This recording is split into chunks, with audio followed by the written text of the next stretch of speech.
नमस्कार, आपके साथ मैं हूं लावनी विनीत। आप देख रहे हैं सुदर्शन न्यूज। तो सबसे महत्वपूर्ण पल आने वाला है। संयुक्त राष्ट्र में प्रधानमंत्री नरेंद्र मोदी की गर्जना होने वाली है और अब से महज 30 मिनट या यूं कहें कि महज अब 29 मिनट रह गए हैं जब प्रधानमंत्री नरेंद्र मोदी संयुक्त राष्ट्र महासभा को बड़ा संबोधन करते हुए नजर आएंगे।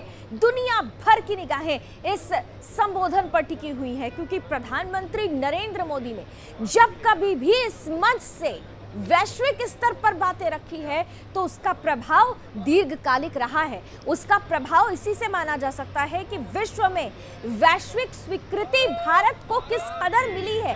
भारत ने जो मुद्दे उठाए उन मुद्दों को किस तरह से विश्व के बड़े देशों ने केंद्र में रखा, दिशा और दशा को निर्धारित करने के लिए। इसीलिए आज का ये महासंबोधन भी बहुत महत्वपूर्ण होने वाला है। हम आगे बढ़े उससे पहले देखिए सीधी तस्वीरें आने लगी हैं न्यूयॉर्क से, जहां पर प्रधानमंत्री नरेंद्र मोदी का काफिला जिस रास्ते से गुजरेगा उस जगह पर जो इंडियन डायस्पोरा है, जो भारतीय मूल के लोग हैं, वो अपनी मिट्टी के प्रधानमंत्री से कितना जुड़ाव रखते हैं, उनके प्रति अपना आभार व्यक्त करने के लिए देखिए सड़क पर तिरंगा हाथ में लिए हुए भारत माता की जय के नारे लगाते हुए प्रधानमंत्री नरेंद्र मोदी का स्वागत करने के लिए खड़े हुए हैं। कुछ ऐसी ही तस्वीरें हमने उस वक्त भी देखी थी जब वॉशिंगटन डीसी प्रधानमंत्री पहुंचे हुए थे। व्हाइट हाउस में जो महामुलाकात हुई अमेरिकी राष्ट्रपति जो बाइडेन के साथ, उसके बाद आपने देखा बाहर जो लोग खड़े हुए थे उन्होंने विभिन्न सांस्कृतिक कार्यक्रमों के जरिए स्वागत किया प्रधानमंत्री का। जो गूंज हो रही थी हर हर मोदी की, इससे ये महसूस होता है, ये सीधे तौर पर लगता है कि एक विश्व लीडर की जो क्वालिटी है प्रधानमंत्री नरेंद्र मोदी में वो नजर आती है। और यही वजह है कि वो जब कभी भी विदेश की धरती पर जाते हैं सबसे ज्यादा जो उत्साह नजर आता है वो वहां पर मौजूद इंडियन डायस्पोरा में नजर आता है। देखिए सीधी तस्वीरें आ रही हैं। इन्हीं तस्वीरों के साथ अब से कुछ ही देर में 25 मिनट 24 मिनट के आसपास का वक्त है जब प्रधानमंत्री नरेंद्र मोदी अपना संबोधन देंगे और इस संबोधन में मुद्दे कई होने वाले हैं। इससे पहले जब आतंकवाद, वैश्विक आतंकवाद की बात हो रही हो, इससे पहले जब पाक पीएम या यूं कहें झूठस्तान के पीएम ने जिस तरह से एक बार फिर से कश्मीर राग अलापा, एक बड़ा जवाब देने का वक्त है। इस मंच से प्रधानमंत्री नरेंद्र मोदी 5वीं बार इस मंच पर एक बार फिर से गरजते हुए नजर आएंगे, दुनिया के सामने पाकिस्तान की पोल खोलते हुए नजर आएंगे। और सबसे महत्वपूर्ण, संयुक्त राष्ट्र में सुधार की जो वकालत उन्होंने की है एक बार फिर से, क्योंकि कई पक्षों में ये देखा गया कि पाकिस्तान को हर बार शय देने वाले कुछ ऐसे देश हैं जो इसी यूएन के मंच का इस्तेमाल करते हैं और इसीलिए सुधार की आवश्यकता है। स्थायी सदस्यता को लेकर भी प्रधानमंत्री नरेंद्र मोदी गरज सकते हैं इस मंच से। कुछ ही क्षण में वो तस्वीरें, कुछ ही क्षण में वो संबोधन आपके बीच, लेकिन उससे पहले आइए जरा आपको 4 तस्वीरें दिखाते हैं। वो 4 तस्वीरें जब प्रधानमंत्री नरेंद्र मोदी भारत का प्रतिनिधित्व करते हुए यूएन के मंच पर सबसे पहले 2014 में नजर आए। 2014 जब उन्होंने खुलकर आतंकवाद पर हल्ला बोला, 2014 जब उन्होंने खुलकर पाकिस्तान को आड़े हाथों लिया, आतंक और कश्मीर का जिक्र किया। आतंक के साए में बात नहीं हो सकती, इस बात का जिक्र 2014 में सबसे पहली बार प्रधानमंत्री ने किया। और फिर दूसरा मौका तब आया जब 2015 में एक बार फिर से प्रधानमंत्री ने यह कह दिया कि संयुक्त राष्ट्र में ही सुधार की जरूरत है, रिफॉर्म की जरूरत है, क्योंकि जब तक रिफॉर्म नहीं होगा तब तक एक बड़ा बदलाव नहीं होगा। कुछ ऐसे लोग, कुछ ऐसे सदस्य हैं जो लगातार आतंक को पोषित करने वालों के पोषक बने हुए हैं, इसलिए संयुक्त राष्ट्र में बदलाव की, सुधार की जरूरत है।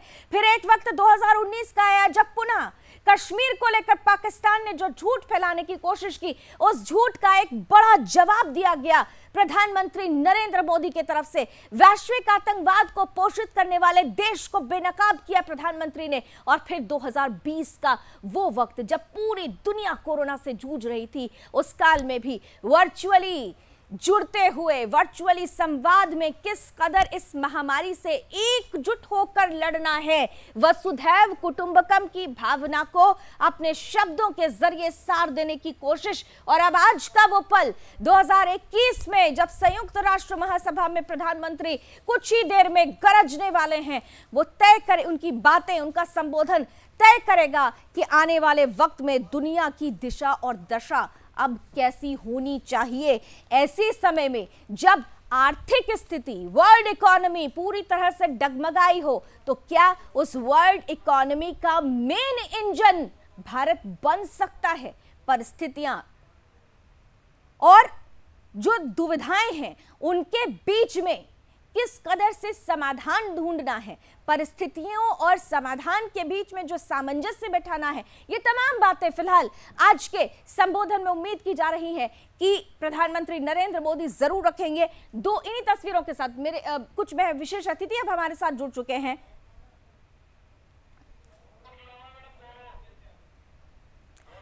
हमारे साथ जाने माने डिफेंस एक्सपर्ट, वीर चक्र प्राप्त कर्नल टीपीएस त्यागी साहब जुड़ चुके हैं। जय हिंद सर। और हमारे साथ जाने माने फॉर्मर डिप्लोमेट डॉक्टर बीएस निगम जी भी जुड़ चुके हैं। निगम सर, आपका भी बहुत बहुत स्वागत। मैं टीपीएस सर आपके साथ शुरुआत करना चाहती हूँ। 2014, 2015, 2019, 2020 और 2021 इन हर एक साल में परिस्थितियां अलग अलग थीं और परिस्थितियों के अनुरूप प्रधानमंत्री ने जो बातें इस मंच से रखी, उसका दूरगामी परिणाम भी हमने धीरे धीरे देखना शुरू कर दिया है। अब 2021 है, बहुत कुछ बदल चुका है वैश्विक स्तर पर, वैश्विक मंच पर। हमारे जो अनुकूल परिस्थितियां थी, जो प्रतिकूल परिस्थितियां थी, सब कुछ बदल चुका है। तो फिर क्या संभावनाएं हैं आज के संबोधन में? देखिए, नरेंद्र मोदी जी ऐसे प्राइम मिनिस्टर हैं जिन्होंने अपने कार्यकाल में बैरक ओबामा, ट्रंप और बिडेन यानी कि 3 यूनाइटेड स्टेट्स के प्रेसिडेंट के साथ संबंध कायम किया। संबंध ही कायम नहीं किया, अंतरंग संबंध कायम किया। फर्स्ट नेम लेके उन्हें बुलाते थे। 2014 में उन्होंने आतंकवाद का मुद्दा उठाया। 2015 में उन्होंने यूनाइटेड नेशंस में रिफॉर्म का मुद्दा उठाया। 2019 में उन्होंने यूनिवर्सल आउटलुक का मुद्दा उठाया। 2020 में वैश्विक आतंकवाद के खिलाफ एक संयुक्त प्रयास का मुद्दा उठाया। और ये जो क्वेड की मीटिंग अब होने वाली है, इस मीटिंग की पटकथा तो पहले ही लिख दी गई है। दरअसल अमेरिका की वाइस प्रेसिडेंट कमला हैरिस ने खुद ही कह दिया, प्राइम मिनिस्टर ने नहीं कहा, खुद उन्होंने कह दिया कि पाकिस्तान एक आतंकी देश, ये तो नहीं कहा कि आतंकी देश, आतंकी संगठन है और उन आतंकी संगठनों पर लगाम लानी चाहिए। और उन आतंकी संगठनों से भारत और अमेरिका दोनों को खतरा है, ये बात उन्होंने कही। मगर यहाँ एक बात देखने वाली है, हैरिस डेमोक्रेटिक पार्टी से आती है। अमेरिका की डेमोक्रेटिक पार्टी में कई सांसद ऐसे हैं जो पाकिस्तान परस्त हैं, जो फोबिया को सपोर्ट करते हैं, एक किस्म से जो आतंकी गतिविधियों को टैसिट अप्रूवल देते हैं। उनकी इस बात को दरकिनार करते हुए वहां की वाइस प्रेसिडेंट ने जब ये बात कही, जो है वो एक केवल वाइस प्रेसिडेंट नहीं है, she is the effective voice of Biden administration. कहना एक बहुत बड़ा इम्पैक्ट होना चाहिए। सर, आपकी आवाज थोड़ी सी कट रही है, मैं पैनल से रिक्वेस्ट करूंगी कि सर की आवाज थोड़ी सी चेक करें। अब सबसे महत्वपूर्ण ये है, बीएस निगम साहब अब आपके पास आ रही हूँ, सबसे महत्वपूर्ण ये है कि जब हम comprehensive conviction of against terrorism की बात करते हैं, तो हर बार चाहे 2014 हो, 15 हो, 19 हो, 20 हो, भारत ने हमेशा वो कन्विक्शन दिखाया है। लेकिन यहाँ पर एक जो महत्वपूर्ण चीज है, मैं आपसे समझना चाहती हूँ, पाकिस्तान के पास सिर्फ एक झुंझुना है कि भारत के अगेंस्ट बोलो, कश्मीर के अगेंस्ट बोलो, मानवाधिकार पर बात करो, और इससे उसका अस्तित्व बना रहता है। क्या हर बार पाकिस्तान को जवाब देकर पाकिस्तान को कहीं ना कहीं अस्तित्व में बरकरार रखना, ये जरूरी है या ये जरूरी है कि अब उन पर हमला करने की जरूरत है जो पाकिस्तान के पोषक बने हुए हैं? बीएस निगम साहब जी देखिए, आपने सही कहा है। पाकिस्तान के पास में एक ही राग है जो वो बार बार अलापता है, लेकिन भारत की अप्रोच में भी बदलाव आए हैं। पहले भारत केवल विरोध करता था, भारत आतंकवाद की बात करता था, उसके खिलाफ की बात करता था, लेकिन जो आज भारत ने कहा है कि पाकिस्तान अब तुम सुधर जाओ और POK को खाली करो, ये हमारा पहली बार हुआ है कि हमने अंतर्राष्ट्रीय मंच पर ऐसी बातें कही हैं, है ना। तो इसके बहुत दूरगामी परिणाम होंगे। आज प्रधानमंत्री भी कुछ ना कुछ इस बारे में जरूर कहेंगे, क्योंकि हमारी एक सामूहिक अप्रोच है कि पाकिस्तान से अब POK को खाली करवाना ही है, ठीक है।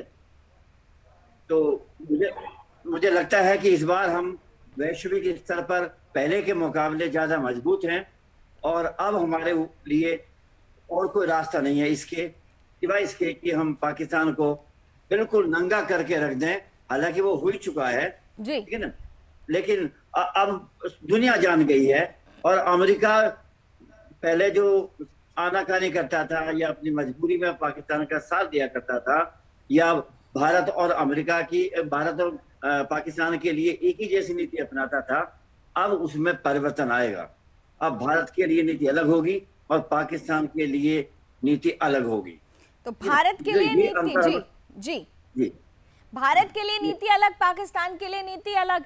लेकिन सवाल तो ये है ना कि जो नीतियां बनाने की बात हो रही है, उन नीतियों को बनाने यानी नीति निर्णायक की जो भूमिका निभाने वाले हैं, उनमें भी तो सुधार की जरूरत है। TPS त्यागी साहब, संयुक्त राष्ट्र में भी तो खुद बदलाव, कुछ सुधार की जरूरत है, और इसकी वकालत तो प्रधानमंत्री ने 2019 और 20 में भी की थी।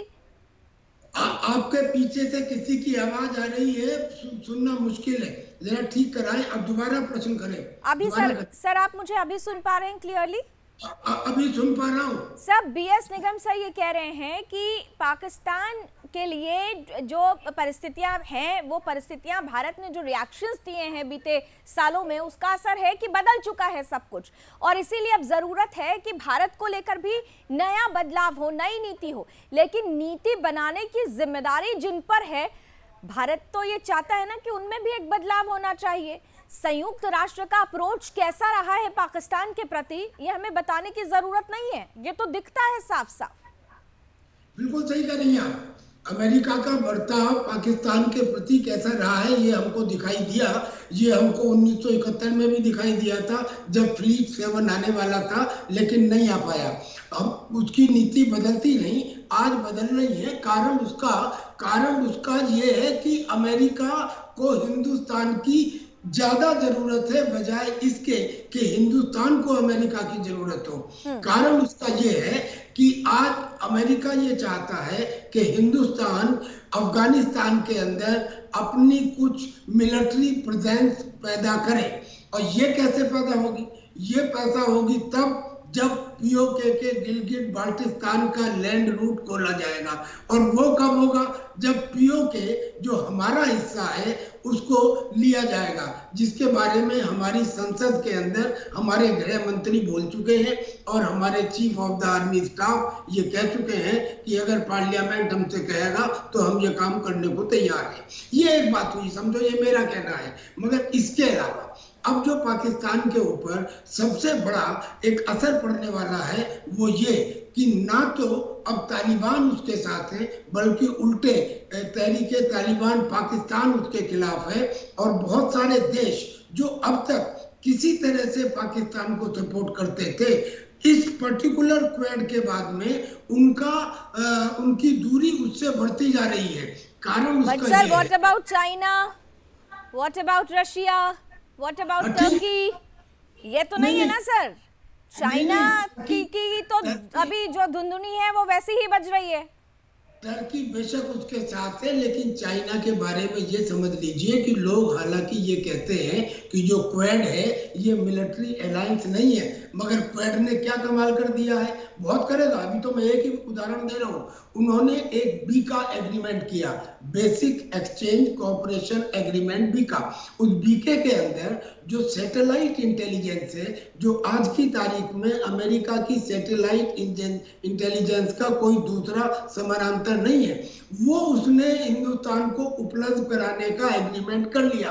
अब क्या होगा, अब यानी कि कोई भी टारगेट, उस टारगेट के latitude, longitude, correct pin point location India को मिलेंगे। अब इसे इस परिप्रेक्ष्य में देखिए कि हमने अग्नि 5 पहली इंटरकॉन्टिनेंटल बैलिस्टिक मिसाइल, वो मिसाइल जिसका रेंज 5000 किलोमीटर, यानी चाइना के किसी भी शहर को और पाकिस्तान के कंप्लीट सभी शहरों को वो मिसाइल डिस्ट्रॉय कर सकती है। ये जो इंटरकॉन्टिनेंटल बैलिस्टिक मिसाइल है आज तक नहीं थी, पाकिस्तान के पास नहीं है। This is with India first time. और इसके वजह से ये कैसे, इसका इफेक्ट कैसे हुआ, बिकॉज ऑफ क्वेड। और अब क्वेड को तो छोड़िए, क्वेड तो एक किस्म से पेरेंट ऑर्गेनाइजेशन है। जो दूसरा ऑर्गेनाइजेशन बना है ऑकस, यानी कि ऑस्ट्रेलिया, यूके, यूएस, तो ये ऑकस हो गया। ये ऑकस जो है ये मिलिट्री ऑर्गेनाइजेशन है, और इसके अंदर जो न्यूक्लियर पावर्ड सबमरीन अमेरिका दे रहा है, जो बनाएगा ऑस्ट्रेलिया में, जो न्यूक्लियर कैपेबिलिटी उसे देगा, उसका एक इनडायरेक्ट फायदा हिंदुस्तान को ऑटोमेटिक हो गया। वो फायदा क्या है, वो ये कि इससे पहले ऑस्ट्रेलिया यूरेनियम हमें देने में मना करता था कि मैं न्यूक्लियर देश नहीं हूं, लिहाजा मैं आपको नहीं दे सकता, लेकिन अब वो यूरेनियम हमको दे सकता है। तो इस ऑकस का भी फायदा हिंदुस्तान को मिला, क्वेड का भी फायदा। मैं सर बस थोड़ी देर के लिए आपको रोक रही हूँ क्योंकि कुछ सीधी तस्वीरें अब आ रही हैं। संयुक्त राष्ट्र महासभा में अब महज 15 मिनट बाकी हैं जब प्रधानमंत्री नरेंद्र मोदी गरजते हुए नजर आएंगे। जो काफिला निकलने का सिलसिला है वो शुरू हो चुका है, और देखिए वहां पर जो इंडियन डायस्पोरा है वो अपने पीएम का स्वागत करने के लिए हाथों में तिरंगा लेकर भारत माता की जय, हर हर मोदी के नारे से लगातार इस पूरे इलाके को उन्होंने गुंजायमान कर दिया है। ये सीधी तस्वीरें इस वक्त आप देख रहे हैं न्यूयॉर्क यूएसए से, जहां पर संयुक्त राष्ट्र महासभा के 76वें सत्र को अब से महज 14 मिनट के बाद प्रधानमंत्री नरेंद्र मोदी संबोधित करने वाले हैं। दुनिया भर की नजरें उन पर टिकी हुई हैं, क्योंकि प्रधानमंत्री जब कुछ बोलते हैं तो वो सिर्फ भारत के लिए नहीं होता, वो पूरी दुनिया के लिए होता है। वसुधैव कुटुंबकम की भावना का आधार उन्होंने 2014 में ही रख दिया था, और उसी का बड़ा परिणाम है कि आज भारत उस स्टेटस में पहुंच चुका है। बीएस निगम साहब, आपके पास आते हुए, भारत आज उस स्टेटस में पहुंच चुका है कि पहले ये कहा जाता था कि भारत को जरूरत है दूसरे देशों की या बड़े दादा देशों की, लेकिन अब तो देखिए उल्टा हो रहा है, दादा देशों को भारत की जरूरत है। विश्व गुरु बनने का मादा भारत रखता है, ये प्रधानमंत्री नरेंद्र मोदी के नेतृत्व में दुनिया ने देख लिया है। लेकिन अब जो परिस्थिति है, जैसे टीपीएस त्यागी साहब कह रहे थे कि हम जवाब देने के लिए तैयार हैं, जिस तरह से हथियारों को लेकर जो एक बड़ा ट्रेड है वो ट्रेड खसकता हुआ नजर आ रहा है, चाइना से भारत की तरफ शिफ्ट होता हुआ नजर आ रहा है, चाइना के लिए खतरा है। लेकिन यहां पर हमें ये नहीं भूलना चाहिए निगम साहब कि चाइना का ये इतिहास रहा है कि वो कभी भी सीधा और सरल नहीं रहा। धूर्त शब्द का इस्तेमाल चाइना के लिए करना चाहिए, तो क्या हम एक धूर्त से उम्मीद करें कि वो बदल जाएगा, या उसे समझ में आएगा कि उसके लिए अब जो परिस्थितियां हैं वो टेढ़ी कीर हो चुकी हैं? निगम साहब, देखिए, धूर्त वो होता है जो कुछ जानता ना हो, लेकिन चाइना सब कुछ जानता है और वो जान पूछते हुए करता है ना। तो इसलिए धूर्त भी कम शब्द है उसके लिए, है ना। इसे भी और बड़ा शब्द हो तो आप उसके लिए इस्तेमाल कर सकते हैं। लेकिन चाइना, देखिए, चाइना मानने वाला तो नहीं है, क्योंकि उसे डेमोक्रेसी क्या होती है ये पता नहीं है, दुनिया की आवश्यकताएं क्या है ये पता नहीं है, भाईचारा क्या होता है ये पता नहीं है। उसे तो केवल अपना जो एक साम्राज्यवाद स्थापित करना होता है वह उसको जानता है। उनके यहाँ डिस्कशन नहीं होते, उनके यहाँ कोई चीज ऐसी नहीं जिसको हम तुलना कर सकें। वो कुछ भी कह देता है, कुछ भी कह देता है। लेकिन भारत के अंदर अब वो क्षमता आ गई है भारत वो सक्षम हो गया है कि हम केवल पहले डिफेंस की बात करते थे, हम अगर हमारे ऊपर आक्रमण हुआ तो हम बचाव करते थे, लेकिन अब हमें अपनी नीति में परिवर्तन करना पड़ा है। अब हमारी तैयारी एग्रेसिव की है। अब हम, यदि हमारी पॉलिसी तो है no first use of weapons, लेकिन अगर हमें जरूरत पड़ी तो हम इसमें भी परिवर्तन कर देंगे। अगर जरूरत पड़ी तो हम फर्स्ट अटैक भी कर सकते हैं। इसलिए भारत की आवश्यकता, भारत की जरूरत इस वक्त दुनिया को बन गई है और देख रहे हैं कि भारत का स्टेप क्या होगा। तो अगर भारत ने युद्ध की तरफ कदम बढ़ाया तो आप देख लीजिए दुनिया हमारे पीछे खड़ी हो जाएगी। जी, ये बड़ी बात आपने कही कि भारत ने अगर एक कदम बढ़ाया तो दुनिया हमारे पीछे खड़ी हो जाएगी। लेकिन भारत के साथ हमेशा से भारत एक शांतिप्रिय देश रहा है। दीपेश त्यागी साहब, हमने कभी भी खुलकर सामने से नहीं किसी को उकसाया और ना ही कभी अटैक किया, लेकिन अब परिस्थिति ऐसी आ गई कि कोई हमें जबरदस्ती अगर उकसाएगा तो फिर हम जवाब देने के लिए तैयार हैं और हमने जवाब दिया भी है।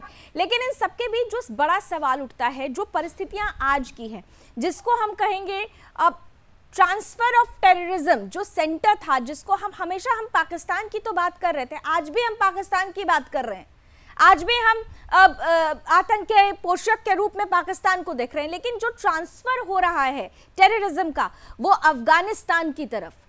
आपने खुद ये देखा कि कई दौर में ये बातें सामने आ रही थी कि पाकिस्तान को कम मत समझिए, या चाइना जो कि जिसने अपना झुंझुना बना रखा है पाकिस्तान को, उसे कम मत समझिए, वो तमाम लॉजिस्टिक आतंकियों को दे रहा है और एक वक्त आएगा जब आतंक का एक नया गढ़ तैयार हो जाएगा। और आज तालिबान अफगानिस्तान में हम देख रहे हैं। तो आपको नहीं लगता कि चुनौती अब एक तरफ से नहीं है, चुनौती कई तरफ से आ चुकी है, और जब कई तरफ से चुनौती हो तो फिर मल्टी प्रोंग एक्शंस, जैसे आपकी भाषा में आप लोग करते हैं, वो मल्टी प्रोंग एक्शंस वो क्या होंगे सर? देखिए, ये आपने बहुत ही सही कहा कि चुनौतियां पहले के मुकाबले बढ़ गई हैं। पहली बात तो चाइना की ताकत बढ़ गई है। यही इंटरकॉन्टिनेंटल बैलिस्टिक मिसाइल जिसकी मैं बात कर रहा था, इसके कम से कम 3 फील्ड सेंटर्स हैं जिसमें ये साइलोज बनाए हैं और जिसमें रखे हुए हैं चाइना ने, और जिनकी मारक क्षमता करीब 12,000 किलोमीटर है और जो साइलोज से ही अटैक कर सकते हैं। तो चाइना की क्षमता बहुत बढ़ गई है।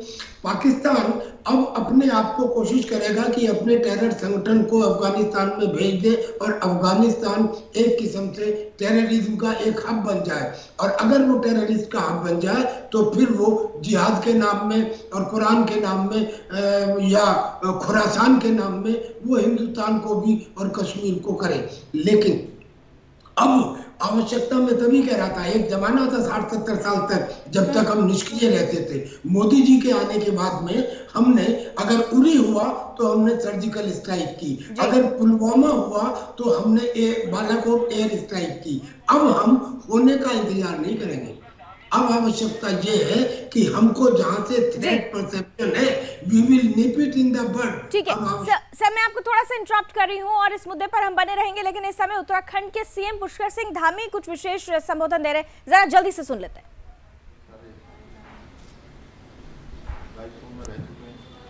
और इस शहर के मेयर आदरणीय सुनील दामा जी एवं सभी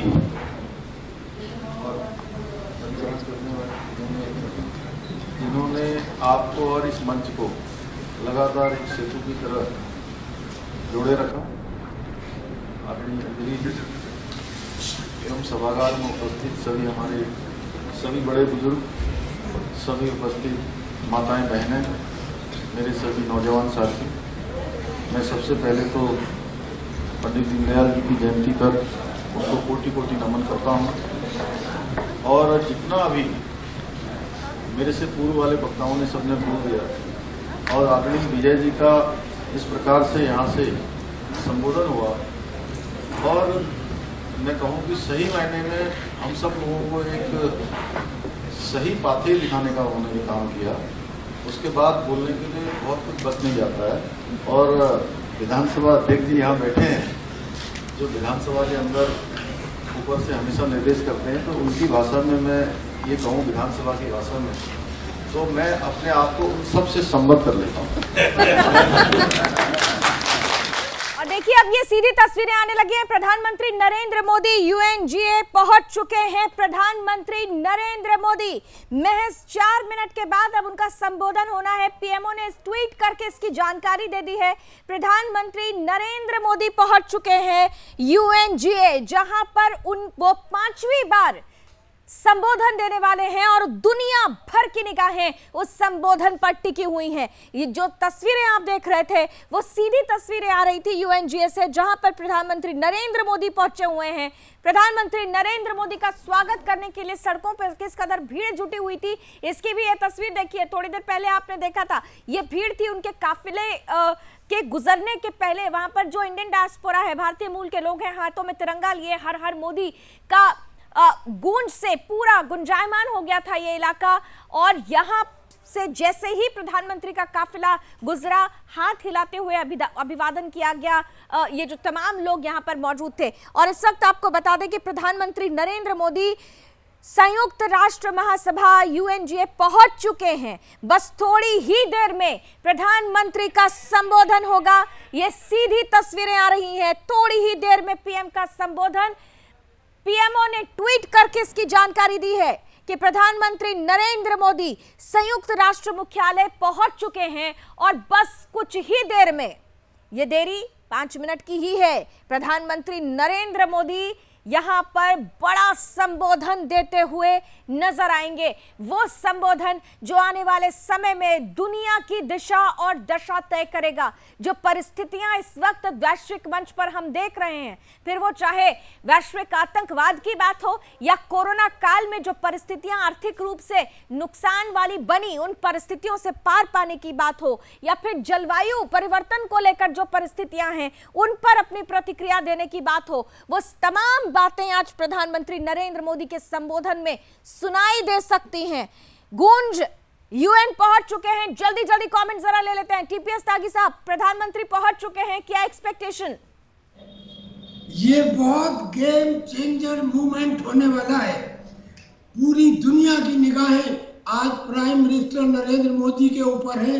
उनका पॉपुलैरिटी काउंट दुनिया के किसी भी लीडर से ज्यादा है। और आज जो इतिहास रचा जाएगा, आपने बिल्कुल सही कहा, वो आने वाले समय की दिशा और दशा तय करेगा और आतंकवाद के ऊपर मुकम्मल प्रहार होगा, ऐसा हम उम्मीद करते हैं आज प्राइम मिनिस्टर नरेंद्र मोदी के भाषण से। बीके निगम साहब, आपकी नजरों में क्या एक्सपेक्टेशन है संबोधन में? वो तो हम बात कर ही रहे हैं। संबोधन में वो पाकिस्तान के ऊपर इस बार बिल्कुल पिल पड़ेंगे और कोई माफी नहीं देंगे। और जो उन्होंने पहले से कहा है, जो हमारा स्टैंड रहा है, उससे 10 कदम भी आगे बढ़ेंगे। वो चाइना को भी खड़े खड़े सुनाने वाले हैं, या तो लाइन पे आ जाओ, वरना विश्व समुदाय जो है तुम्हें न तो माफ करेगा और करारा जवाब देगा। अब तैयारी उसी की है, पहले से बात हो चुकी होंगी अब तक मुझे लगता है, और उसका कोई वो हिट देने वाले हैं। सर, स्थायी सदस्यता को लेकर? हाँ बिल्कुल, ये मुद्दा तो खैर इतने मंच पे नहीं होगा, लेकिन वो इनडायरेक्टली ये कह सकते हैं कि इसमें सुधार की जरूरत है। और वो सीधे सीधे भी कह सकते हैं कि अब हमें अपना हक चाहिए। कोई भीख नहीं है यूएनओ की जो सिक्योरिटी काउंसिल की सीट है। अब भारत दुनिया का सबसे बड़ा डेमोक्रेटिक कंट्री है, इस नाते उसकी आवश्यकता है। TPS त्यागी साहब, स्थायी सदस्यता को लेकर जैसा कि BS निगम साहब कह रहे हैं कि अब तो परिस्थिति पूरी भारत के पक्ष में जाती हुई नजर आ रही है। हाँ बिल्कुल, लेकिन ये ऐसा नहीं है कि जैसे उन्होंने कहा निगम साहब ने, ये भीख नहीं है। ये अब अमेरिका की मजबूरी है कि वो सिक्योरिटी काउंसिल में भारत की सीट की वकालत करे। लेकिन यूनाइटेड नेशंस में ही रिफॉर्म की जरूरत है। ये वीटो पावर के बारे में भी हिंदुस्तान के हमारे रिप्रेजेंटेटिव ने 26 जून 1945 को जब चार्टर पे साइन किए थे डॉक्टर मुरलियान ने, तब उन्होंने ये कह दिया था कि ये वीटो पावर केवल 10 साल के लिए है, और ये लिख भी लिया गया था। 10 साल के बाद उस पर कोई काम नहीं किया गया। इसका मतलब कि टेक्निकली तो ये वीटो पावर 1955 में खत्म हो चुकी थी, और अब बहुत मुमकिन है कि नए यूनाइटेड नेशंस के ऑर्डर में पहली पंक्ति के अंदर हिंदुस्तान को रखना एक मजबूरी है, एक आवश्यकता है, पूरी दुनिया के लिए ये एक जरूरी है। और मुझे उम्मीद है कि शायद जनरल असेंबली के सारे देश इस बात की वकालत करेंगे। नंबर 1 पोजीशन के ऊपर हिंदुस्तान को रखना, 2 कारण। सबसे पहला, वसुधैव कुटुंबकम, दुनिया में पहला देश हिंदुस्तान, और दूसरा सबसे बड़ी डेमोक्रेसी पूरी दुनिया के अंदर। उसके बावजूद इस देश को आज तक छोड़ा गया। पहले तो इसे सपेरों का देश बोलते थे, फिर इसे स्कैम का देश बोलते थे।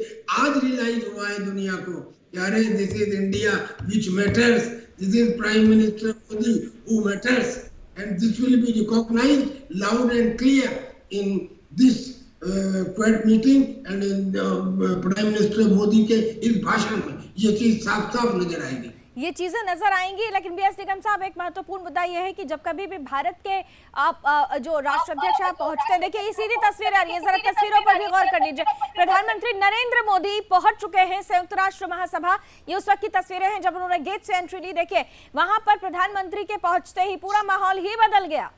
ये होती है धमक, उनके पहुंचते ही सारा माहौल बदल गया। पहले कई बार ऐसा हुआ है, हमने कई परिस्थितियों में देखा है कि जब भारत के राष्ट्राध्यक्ष पहुंचा करते थे, अब वो पहुंचते थे, उनका भाषण भी हो जाता था, चर्चाएं भी हो जाती थी, लेकिन जो इम्पैक्ट पड़ना चाहिए था वो पड़ नहीं पाता था। बस एक बार हमने देखा है, अगर मैं गलत नहीं हूं तो निगम साहब मुझे करेक्ट करिएगा, जब अटल बिहारी वाजपेयी साहब पहुंचे हुए थे और उन्होंने जो वक्तव्य पहली बार हिंदी में दिया था, उसका बहुत बड़ा परिणाम हमने देखा था, बहुत बड़ा इम्पैक्ट पड़ा था। उसके बाद जब प्रधानमंत्री नरेंद्र मोदी बनते हैं 2014 में, जब वो बोलते हैं तो उसका एक बहुत बड़ा असर नजर आता है। तो क्या आपको लगता है कि इस बार भी ऐसा ही बड़ा बदलाव होगा? अब बिल्कुल होगा। और मुझे तो ऐसा लगता है, ऐसा ना हो कि लोग अंदर खड़े हो जाएं। मुझे ये भी लगता है, क्योंकि उम्मीदें उनसे ज्यादा हैं।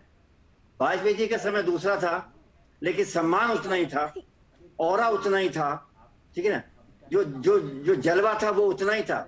लेकिन परिस्थितियां अब बदली हैं, तो अब मोदी का जमाना है और मोदी को मुझे सुनने के लिए ये लोग खड़े, मुझे लगता है ये खड़े हो सकते हैं अंदर के। जी, तो खड़े हो सकते हैं, सम्मान में खड़े हो सकते हैं। टीपीएस त्यागी साहब, ये बहुत बड़ी बात निगम साहब ने कही है। बिल्कुल सही बात है, सही बात है। Man matters, the magnetism matters, the electricity matters और वसुधैव कुटुंबकम मैटर्स। मोदी ने ये बात ये नहीं कि पहली बार कही है, लगातार कहते चले आ रहे हैं। अब तो एक टाइम आ गया है कि उनके कहने को ग्राउंड के ऊपर ट्रांसलेट करने के लिए सारे देश उनके पीछे आएंगे। आप देखना, it is going to be a game changer this time. तो it is going to be a game changer this time. प्रधानमंत्री नरेंद्र मोदी आपसे कुछ ही देर में बड़ा संबोधन करेंगे। उससे पहले पैनल जरा मैं चाहूंगी, जब माननीय अटल बिहारी वाजपेयी जी ने जब वक्तव्य रखा था और उसकी जो धमक गूंजी थी, मैं चाहती हूँ इस संबोधन से पहले जरा उनका वो वक्तव्य भी हम अपने दर्शकों के सामने रखें, जिसका दूरगामी परिणाम भी हमने देखा। सुनाइए जरा जल्दी। बुनियादी आजादी का अब फिर कभी हनन नहीं होगा।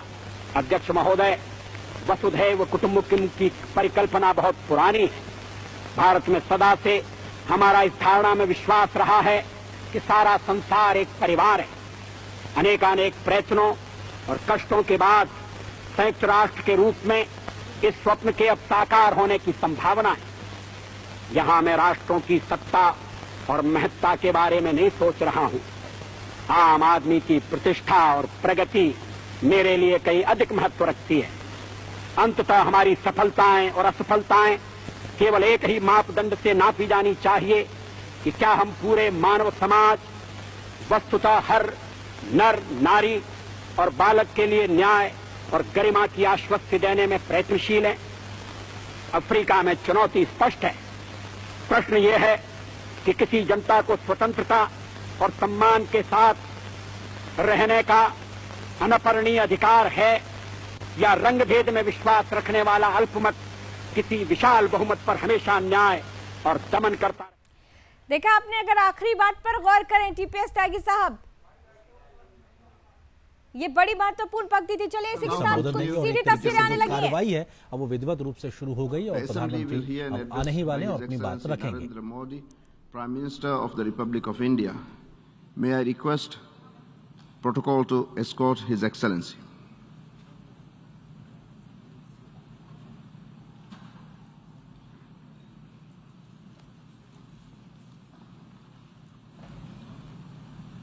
की तरफ बढ़ते हुए उन्हें आमंत्रण दे दिया गया है और अब दुनिया की नजरें जिस संबोधन पर हैं प्रधानमंत्री ने I have great pleasure in welcoming His Excellency Narendra Modi, Prime Minister of the Republic of India. I invite him to address the General Assembly. नमस्कार साथियों. Good morning, friends. His Excellency Abdulla Shahid जी, His Excellency Mr. Abdullah आपको Shahid. अध्यक्ष पद संभालने की First of all, I would like to हार्दिक बधाई. warmly congratulate you on आपका अध्यक्ष assuming बनना the office of President of the सभी UNGA. विकासशील देशों Your becoming president और is a विशेषकर matter of pride for all developing small countries island developing and states के in लिए particular for small island गौरव की developing बात है. states.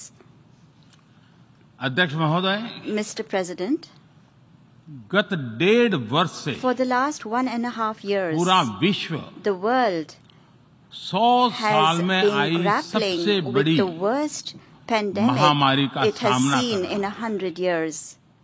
ऐसी भयंकर महामारी में I pay tribute जीवन to गंवाने all वाले those who have lost their lives सभी लोगों in को the deadly corona मैं pandemic, श्रद्धांजलि देता हूं और and परिवारों I के साथ express my condolences संवेदनाएं व्यक्त to करता their families.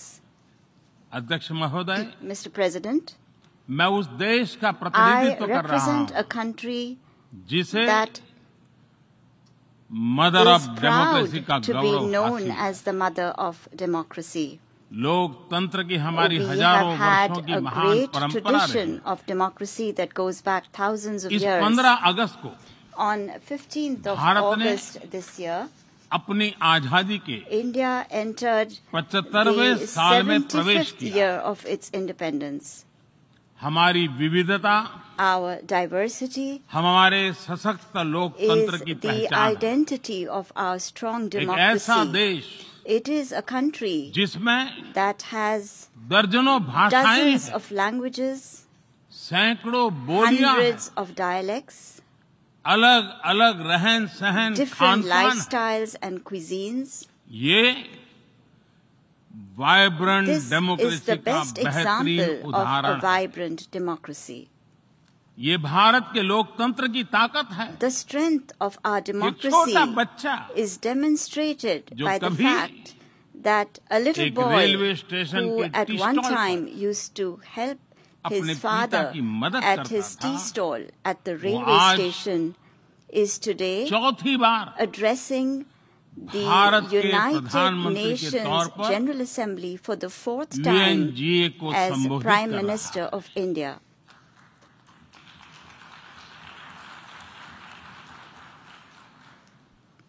सबसे लंबे समय तक I will soon Gujarat have का spent 20 मुख्यमंत्री years serving और my फिर countrymen as पिछले head of 7 साल government. से First as the Bharat longest के serving प्रधानमंत्री Chief के Minister तौर पर of मुझे Gujarat and then head of as government Prime की Minister भूमिका में for the last 7 years. देशवासियों की सेवा करते हुए 20 साल हो रहे हैं और And मैं अपने I अनुभव am से कह saying रहा this to हूं, you from my own Yes. experience.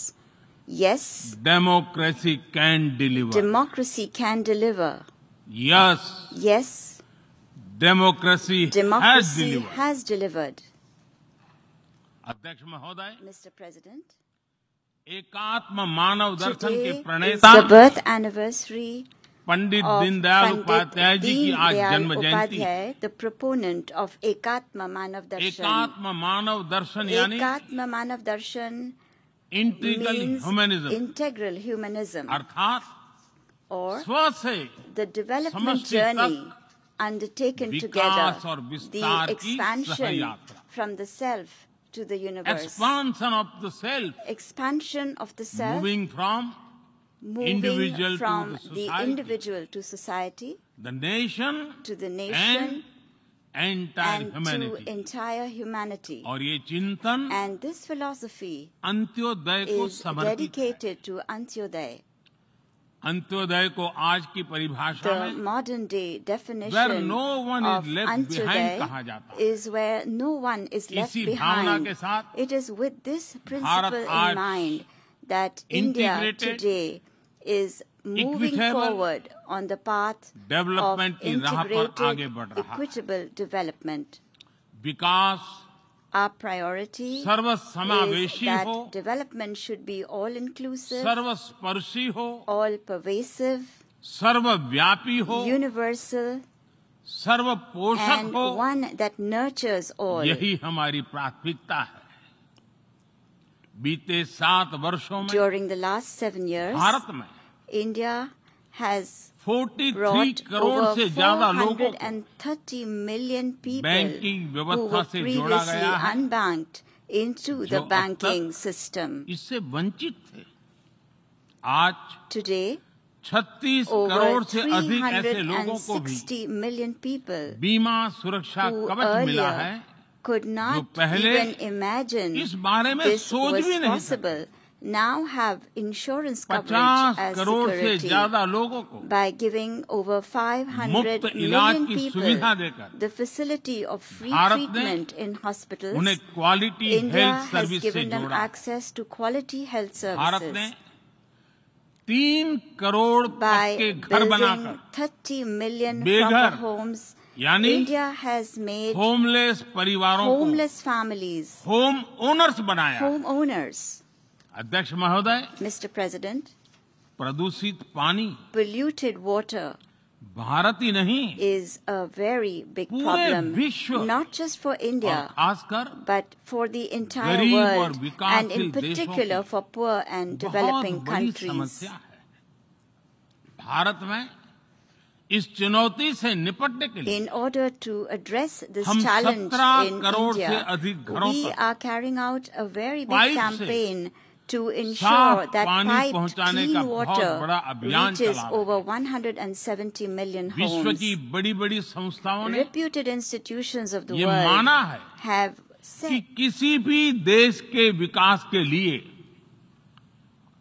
वहां के नागरिकों के पास जमीन और घर के प्रॉपर्टी राइट्स यानी ओनरशिप का रिकॉर्ड होना बहुत जरूरी है। दुनिया के बड़े-बड़े देशों में बड़ी संख्या में ऐसे लोग हैं जिनके पास जमीनों और घरों के प्रॉपर्टी राइट्स नहीं है। आज हम भारत के 6 लाख से अधिक गांवों में ड्रोन से मैपिंग कराकर करोड़ों लोगों को उनके घर और जमीन का डिजिटल रिकॉर्ड देने में जुटे हैं। ये डिजिटल रिकॉर्ड प्रॉपर्टी पर विवाद कम करने के साथ ही access to credit, bank loan तक लोगों की पहुंच बढ़ा रहा है। अध्यक्ष महोदय, आज विश्व का हर 6ठा व्यक्ति भारतीय है। जब भारतीयों की प्रगति होती है तो विश्व के विकास को भी गति मिलती है। When India grows, the world grows. When India reforms, the world transforms. Bharat में हो रहे साइंस और टेक्नोलॉजी आधारित इनोवेशंस विश्व की बहुत मदद कर सकते हैं।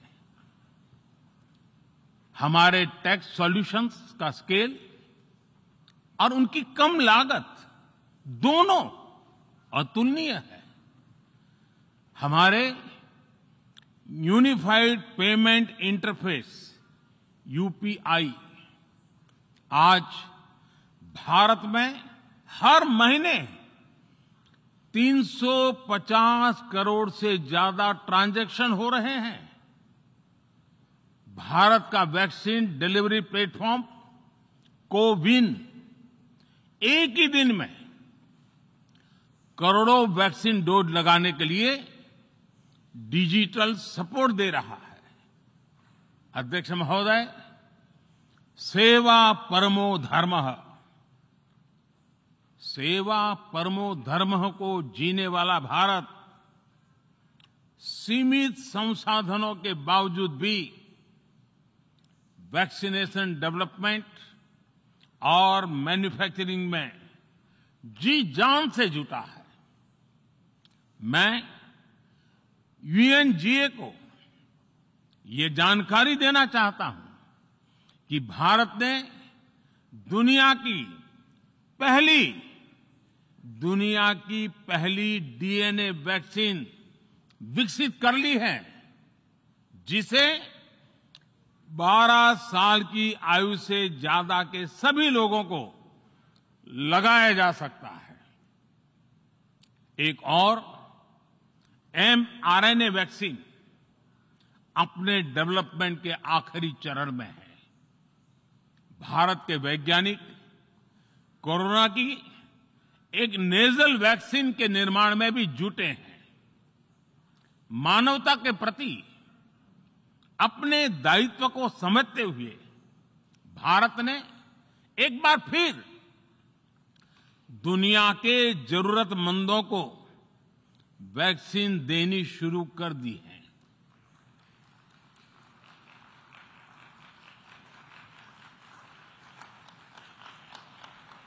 मैं आज दुनिया भर के वैक्सीन मैन्युफैक्चरर्स को भी आमंत्रित करता हूं,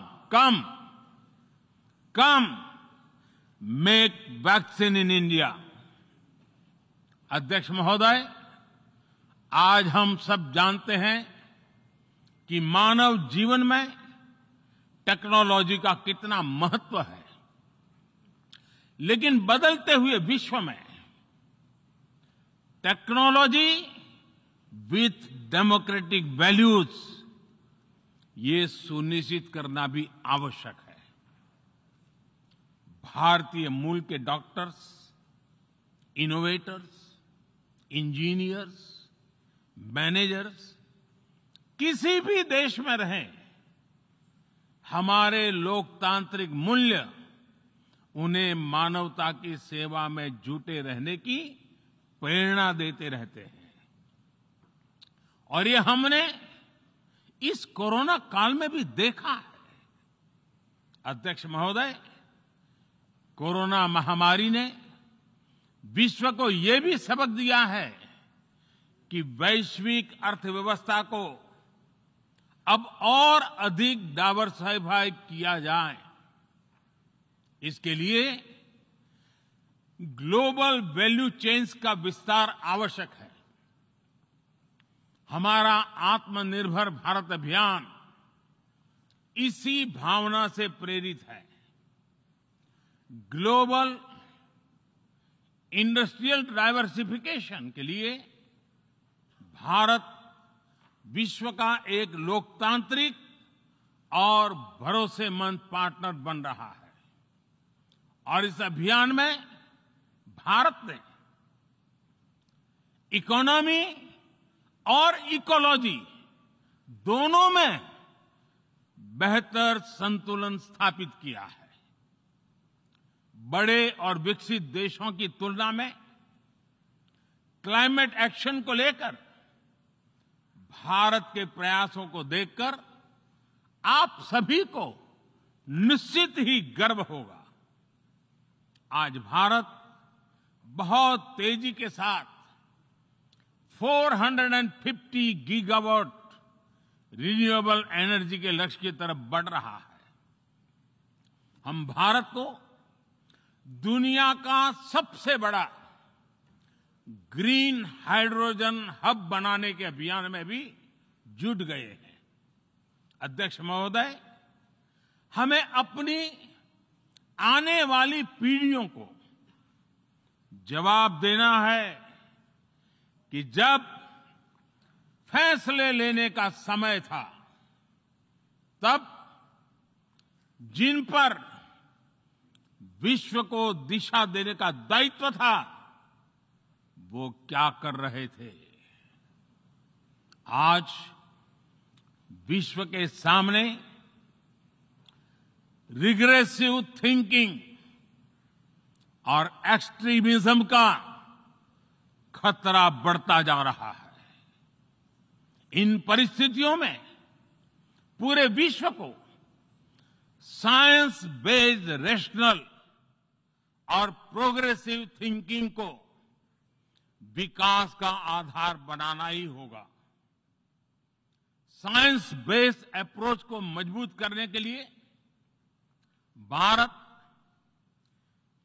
एक्सपीरियंस बेस्ड लर्निंग को बढ़ावा दे रहा है। हमारे यहां स्कूलों में हजारों अटल टिंकरिंग लैब खोली गई है, इंक्यूबेटर्स बने हैं और एक मजबूत स्टार्टअप इकोसिस्टम विकसित हुआ है। अपनी आजादी के 75 वर्ष के उपलक्ष्य में जब हम आजादी का अमृत महोत्सव मना रहे हैं, भारत 75 ऐसे सैटेलाइट्स को अंतरिक्ष में भेजने वाला है जो भारतीय विद्यार्थी स्कूल कॉलेजों में बना रहे हैं।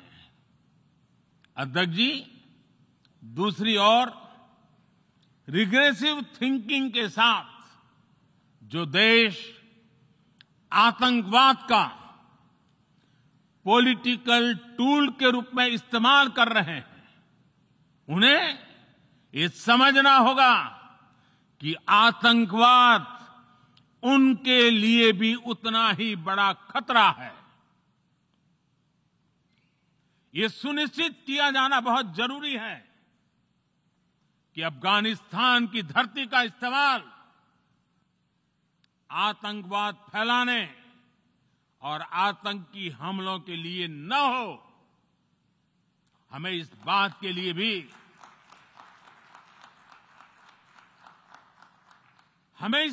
लिए भी सतर्क रहना होगा कि वहां की नाजुक स्थितियों का कोई देश अपने स्वार्थ के लिए एक टूल की तरह इस्तेमाल करने की कोशिश न करें।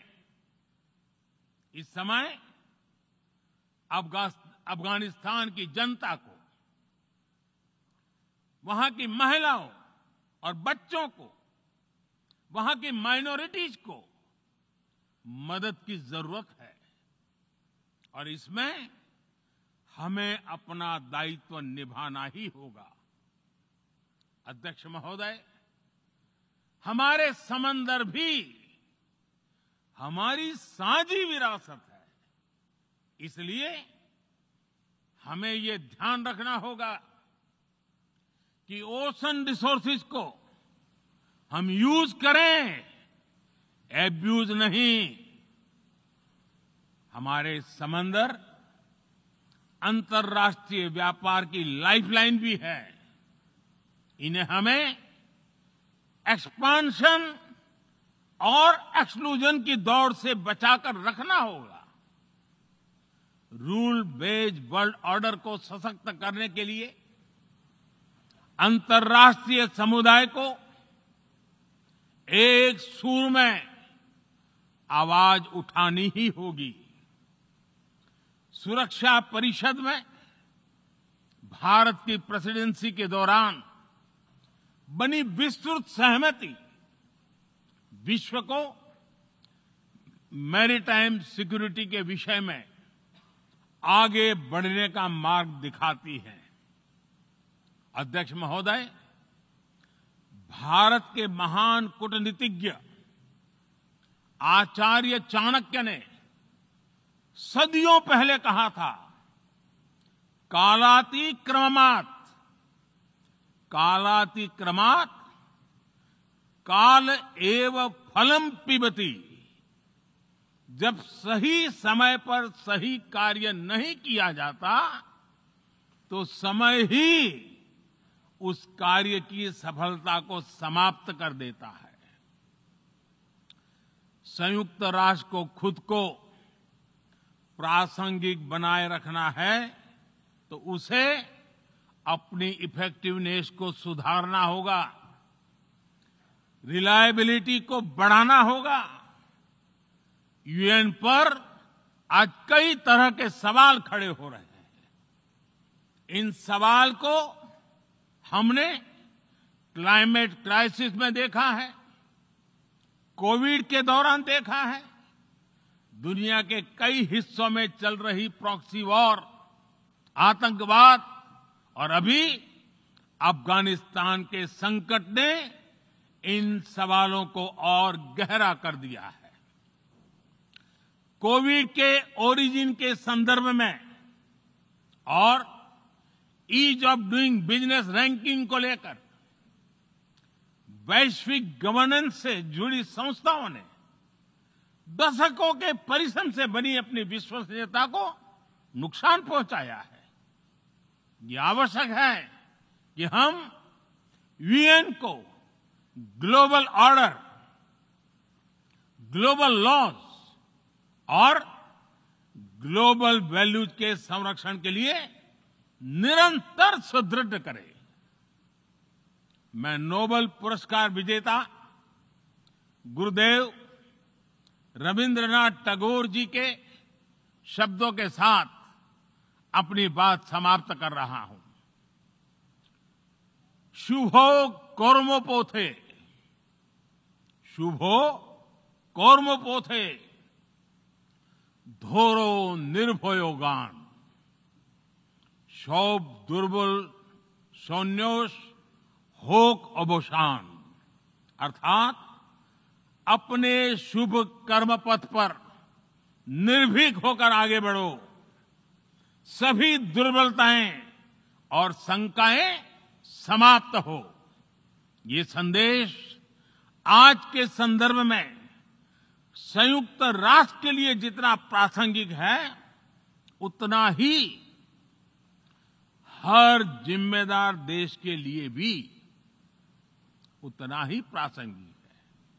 मुझे विश्वास है हम सबका प्रयास विश्व में शांति और सौहार्द बढ़ाएगा, विश्व को स्वस्थ, सुरक्षित और समृद्ध बनाएगा। इन्हीं शुभकामनाओं के साथ बहुत बहुत धन्यवाद। नमस्कार।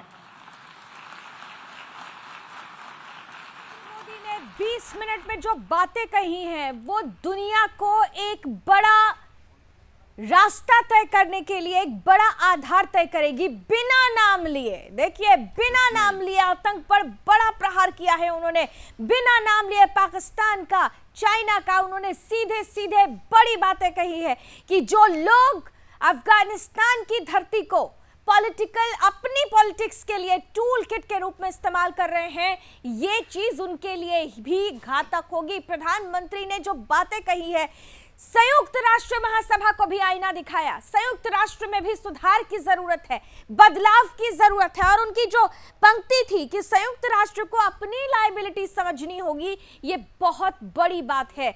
तो प्रधानमंत्री नरेंद्र मोदी ने 20 मिनट में ये बता दिया कि भारत आज उस स्तर पर पहुंच चुका है जहां पर जब भारत का विकास होता है तो दुनिया का विकास होता है, भारत में बदलाव होता है तो दुनिया में बदलाव होता है। भारत हर स्तर पर अपने नागरिकों को किस कदर विकास की परिपाटी पर संपूर्ण रूप से आगे बढ़ाता जा रहा है, विकास और परिस्थितियों के बीच में सामंजस्य बैठा रहा है, ये तमाम बातें आज उनके वक्तव्य में नजर आई हैं। उनके वक्तव्य के दूरगामी क्या मायने निकाले जा रहे हैं, जो उन्होंने कहा उसका कितना बड़ा असर होगा, ये तमाम बातें अब हम अपने विशेषज्ञों से, जो हमारे साथ विशेष अतिथियों का पैनल जुड़ेगा। तो प्रधानमंत्री नरेंद्र मोदी ने संयुक्त राष्ट्र में अपने संबोधन से ये बता दिया है कि वो क्या सोच रखते हैं।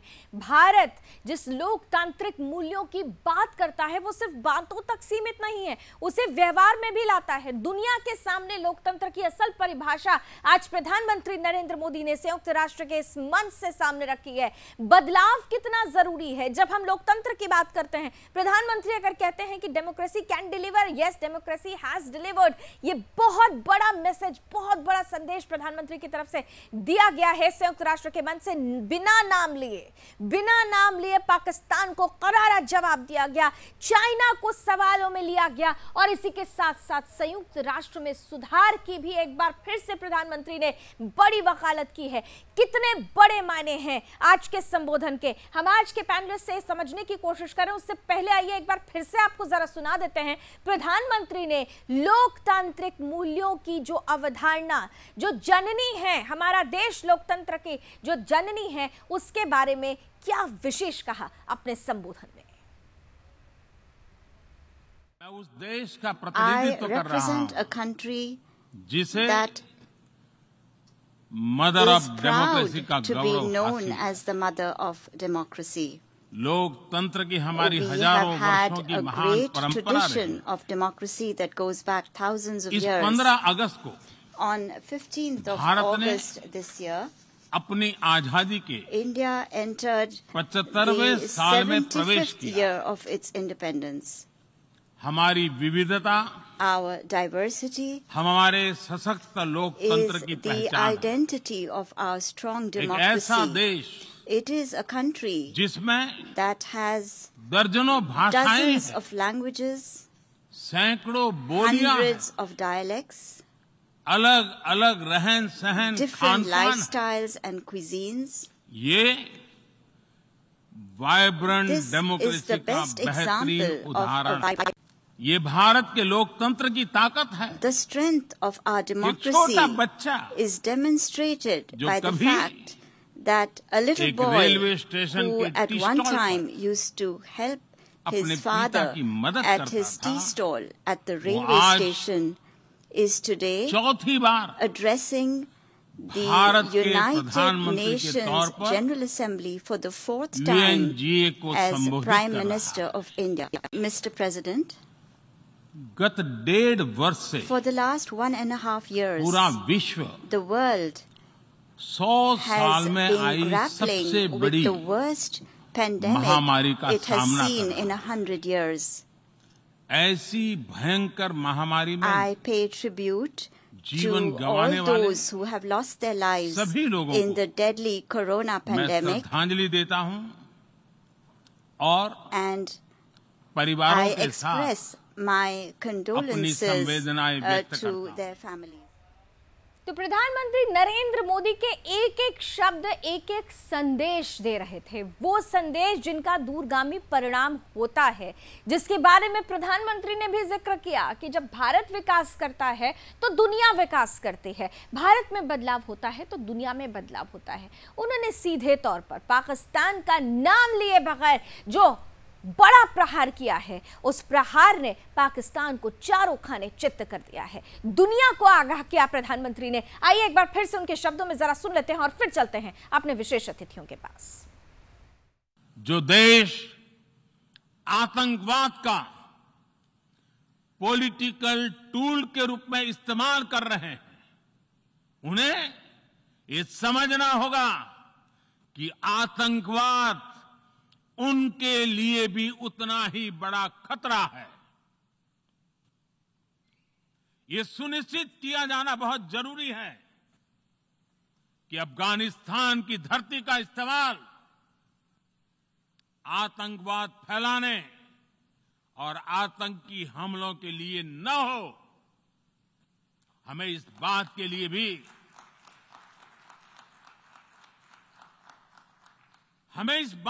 भी सतर्क रहना होगा कि वहां की नाजुक स्थितियों का कोई देश अपने स्वार्थ के लिए एक टूल की तरह इस्तेमाल करने की कोशिश न करें। इस समय अफगानिस्तान की जनता को,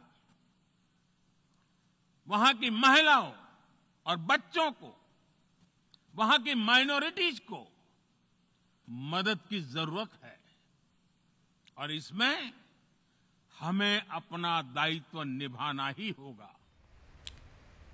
और आइए अब अपने मेहमानों के पास चलते हैं। विशेष अतिथियों के पैनल को जरा स्क्रीन पर लेकर आइए। मैं एक बार फिर से स्वागत कर रही हूँ। हमारे साथ कर्नल टीपीएस त्यागी साहब लगातार बने हुए हैं, हमारे साथ फॉर्मर डिप्लोमेट बीएस निगम साहब बने हुए हैं, और हमें आप ज्वाइन कर लिया है रिटायर्ड कर्नल शैलेंद्र सिंह जी ने भी।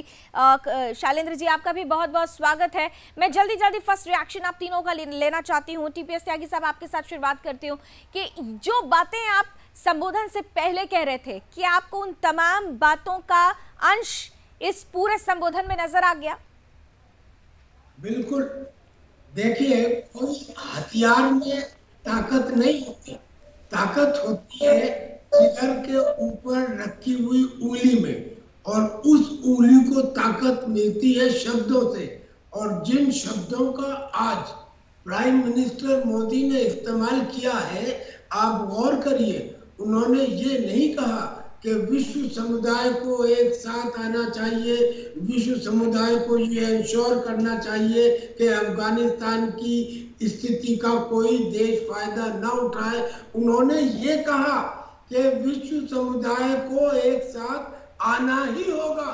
नाउ द ताकत कम फ्रॉम दिस वर्ड, कि विश्व समुदाय को एक साथ आना ही होगा। यूनाइटेड नेशंस ऑर्गेनाइजेशन को अपना रवैया बदलना ही होगा।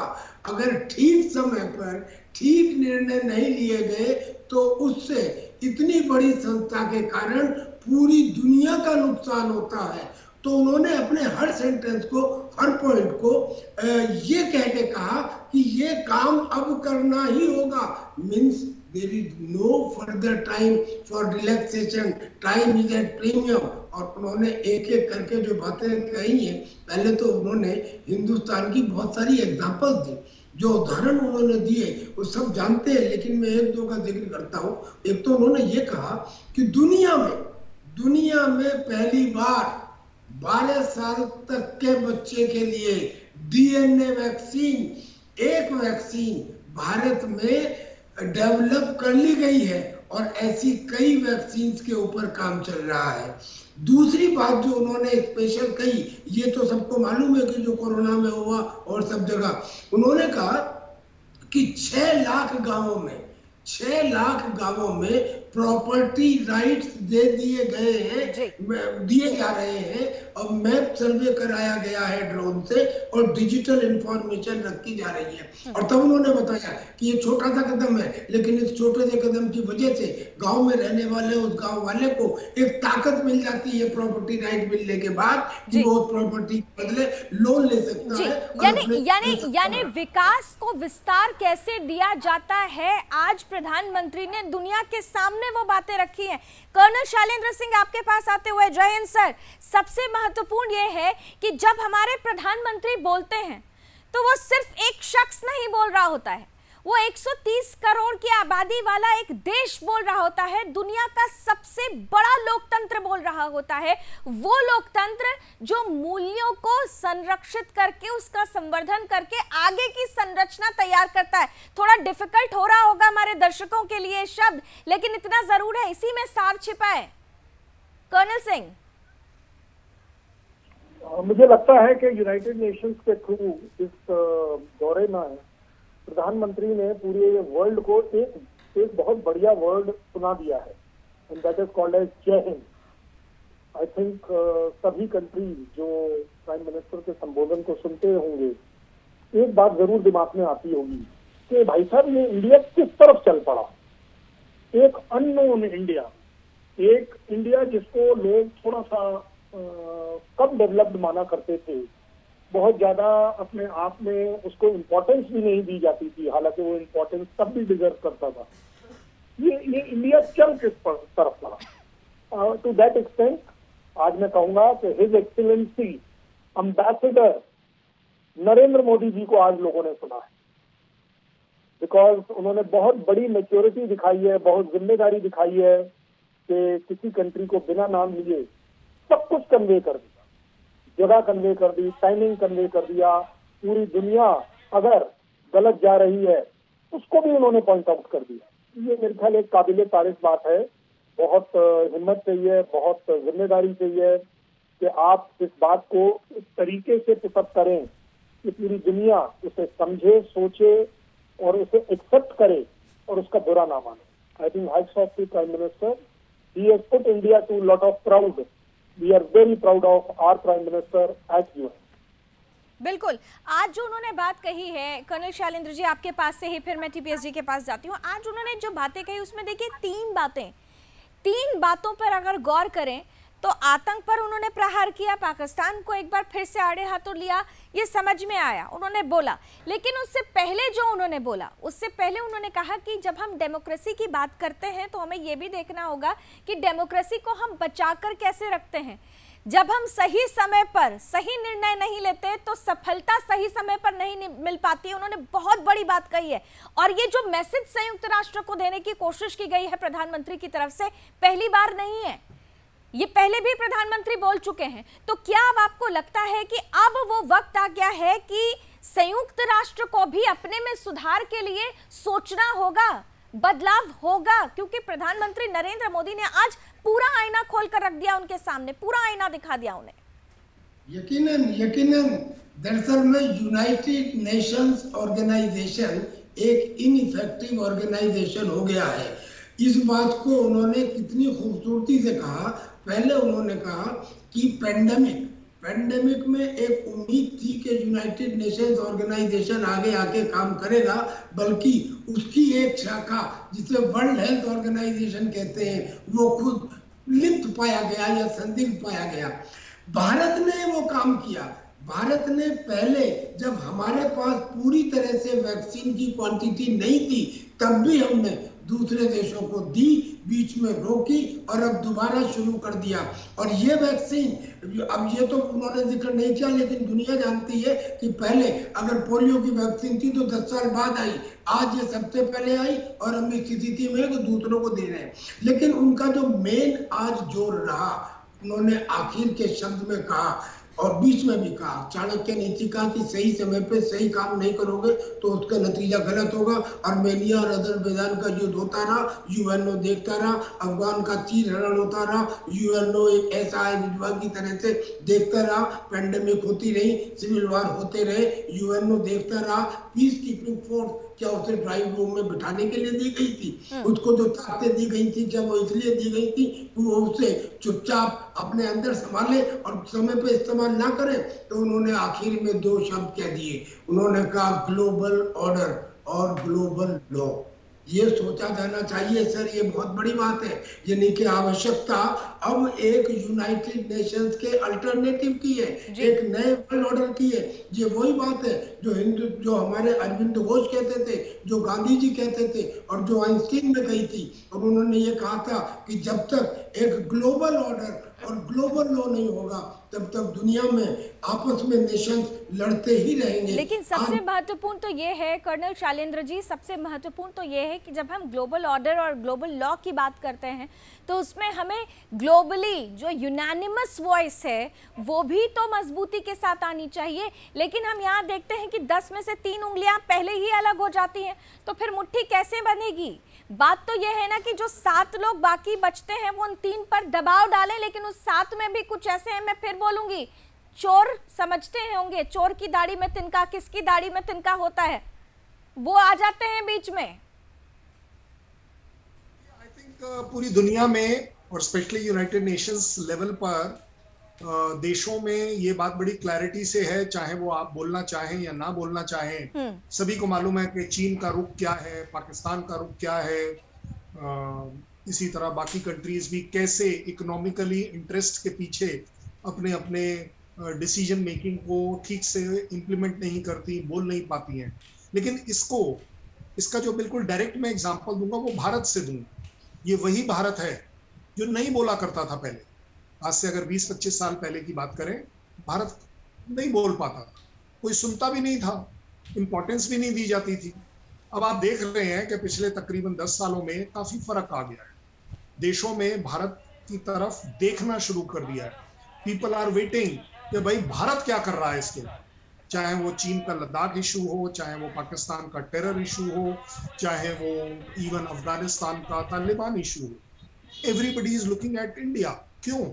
ये वही प्राइम मिनिस्टर साहब हैं जिनको शायद कुछ कंट्रीज पहले डाउट किया करते थे कि इन्हें वो अपने कंट्री में आने दें या ना दें, आज उनके लिए आप रेड कारपेट लगाकर बैठे हुए हैं।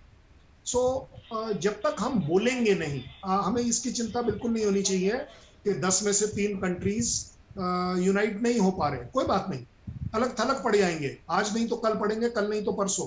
पाकिस्तान एक लिविंग एग्जाम्पल है। मेरा अपना पड़ोसी देश पाकिस्तान किस स्थिति से गुजर रहा है और क्यों गुजर रहा है। आज नहीं तो कल की अगर आप बात कर रहे हैं तो समय की तो कुछ सीमाएं हैं ना। ये प्रधानमंत्री ने इसीलिए तो उन्होंने कहा ना कि समय रहते अगर एक्शन नहीं लिया जाता है तो उसकी सफलता में वही फुल स्टॉप हो जाता है। तो ये जो समय है वो कब समय आएगा? अगर हम ये उम्मीद करते हैं कि पाकिस्तान समझेगा तो I am very sorry sir, आप दोनों इस बात से सहमत होंगे कि वो नहीं सुधरने वाला है, वो दुम वैसे ही मुड़ी रहेगी, उससे हम कोई उम्मीद भी नहीं रख सकते। तो फिर हमें क्या करना होगा, ये इंपॉर्टेंट हो जाता है कर्नल शैलेंद्र। देखिए, बड़ी सिंपल अगर लैंग्वेज में बात करी जाए कि पाकिस्तान को अगर सिर्फ डर से समझाना होता तो वो समझ गया होता। अब हमें ये भी पता है कि वो डर से नहीं समझता। अब उसे उस थप्पड़ का कोई खास फर्क नहीं पड़ता, क्योंकि थप्पड़ उस आदमी को असर करता है जिसकी कुछ इज्जत हो, तो अपनी सेल्फ रिस्पेक्ट देखता हो कि पूरे वर्ल्ड लेवल पर अगर मेरे को थप्पड़ पड़ रहा है, FATF का समझ लो, चाहे कारगिल से रिलेटेड ले लो, चाहे उरी से रिलेटेड ले लो, पूरी दुनिया अगर आपके ऊपर विश्वास नहीं कर रही है तो ये बहुत बड़ा थप्पड़ है। मुझे लगता है वो अब एक बेशर्मी वाले मोड में आ गया है, unfortunately. And I think this is the place जहां इंडिया फिर से एक पहल कर सकता है कि हम पाकिस्तान की मदद करें उन जगहों पर जहां पर वो अपनी मदद नहीं कर पा रहा। वो टेररिस्ट कैंप आप उड़ाने शुरू करिए, आप देखिएगा। देखिए, एक समय था कि air space violation was declaration of war. Pakistan ने ऐसा नहीं किया क्योंकि उसे जिम्मेदारी अपनी महसूस होती है कि भाई अगर टेररिस्ट हमारे यहाँ हैं, हम भी उनसे उतना ही तड़प रहे हैं। प्राइम मिनिस्टर साहब ने कहा ना कि वो लोग जो टेररिज्म को पनाह दे रहे हैं वो खुद भी उसका खमियाजा भुगतेंगे। I think public of Pakistan realises it. ये ISI, ये बाकी चीन जैसे देश हैं जो अपना एजेंडा पाकिस्तान के थ्रू जो इम्प्लीमेंट कर रहे हैं, इन्हें समझने में थोड़ा टाइम लगेगा, लेकिन वो टाइम लगने का सबसे अच्छा तरीका है start destroying those camps. Pakistan will accept it, Pakistan will be grateful to you. TPS Tyagi साहब, पूरा सहमत है आप कर्नल शैलेंद्र जी की बात से? एक फौजी दूसरे फौजी की बात से असहमत तो हो ही नहीं। जी। UNO की बात चल रही थी, जो कहा जाता है असलियत में you have to read in between the lines. आज जो ग्लोबल ऑर्डर की और ग्लोबल लॉ की बात कही है, मुझे लगता है कि इसके पीछे 26 जून 1945 का वाकया है। 26 जून 1945 को हिंदुस्तान के रिप्रेजेंटेटिव थे सर आर्केट डॉक्टर रामाचंद्रन रामास्वामी मुडलियार।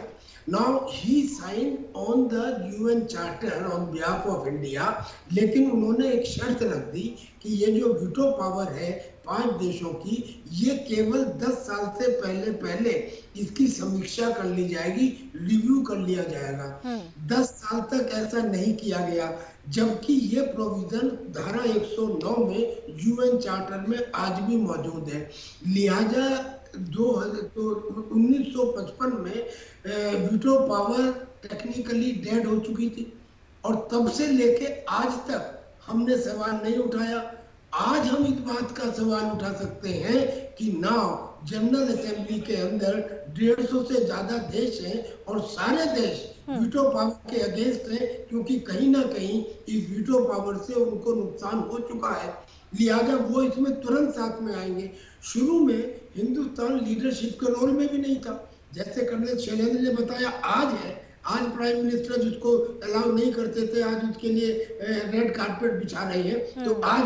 तो आज अगर हिंदुस्तान ये लीडरशिप लेता है तो फिर ये बिल्कुल पॉसिबल है कि ये वीटो पावर खत्म हो, यूनाइटेड नेशंस का एक नया ऑर्डर बने और उस ऑर्डर के साथ जो उसके और बहुत सारे ब्रांचेज हैं जो ठीक काम कर रहे हैं वो साथ में रहें। And now this is the thing which I feel is behind his mind. बिल्कुल इसी की जरूरत है और जब तक ये बदलाव नहीं होगा तब तक हम जिस बड़े बदलाव की बात कर रहे हैं वहां तक पहुंचना थोड़ा सा मुश्किल हो रहा है। तो बात निकली है तो दूर तलक जाएगी। प्रधानमंत्री नरेंद्र मोदी ने आज संयुक्त राष्ट्र के मंच से जो बातें कही हैं उसका दूरगामी परिणाम निश्चित रूप से निकलेगा, और वो भी ऐसे समय में जब वैश्विक स्तर पर आतंक का चरमपंथ का खतरा लगातार बढ़ता जा रहा हो। इसे लेकर प्रधानमंत्री ने एक बड़े बदलाव की भी बात की। वो बदलाव सबसे पहले संयुक्त राष्ट्र में होना चाहिए, सुधार होना चाहिए। क्या कुछ कहा उन्होंने, आइए पहले उनकी बातों को सुन लेते हैं और फिर चलते हैं अपने अतिथियों के पास। संयुक्त राष्ट्र को खुद को प्रासंगिक बनाए रखना है तो उसे अपनी इफेक्टिवनेस को सुधारना होगा, रिलायबिलिटी को बढ़ाना होगा।